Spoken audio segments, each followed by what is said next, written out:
পিঠের উপর মুখ রাখার চেষ্টা করেন যাতে তাদের মুখ দেখা না যায়। যখন তারা পুলিশ সদস্যদের পিঠে মুখ রাখতে পারছিলেন না, তখন হাত দিয়ে মুখ ঢেকে রাখার চেষ্টা করেন।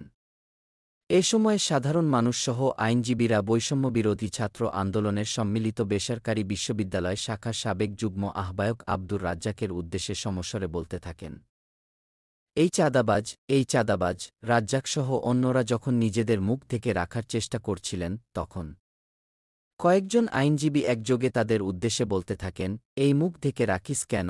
এ সময় একজন আইনজীবী চিৎকার করে বলতে থাকেন, তোরা জুলাই চেতনা বিক্রি করে চাঁদাবাজি করেছিস। রাজ্জাকদের হাঁটিয়ে যখন আদালত ভবনের প্রথম তলা থেকে চারতলায় নেওয়া হয়, তখন সাধারণ আইনজীবীদের কেউ কেউ তাদের উদ্দেশ্যে নানা কটূক্তি করতে থাকেন।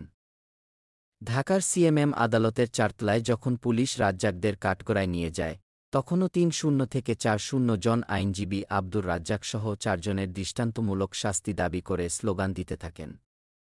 তাদের যখন কাঠগড়ায় তোলা হয়, তখনও রাজ্জাকসহ অন্যরা নিজেদের হাত দিয়ে মুখ ঢেকে রাখার চেষ্টা করেন। এক পর্যায়ে আইনজীবীরা এজলাসকক্ষে এসেও রাজ্জাকদের চাঁদাবাজ আখ্যায়িত করে শাস্তি দাবি করেন।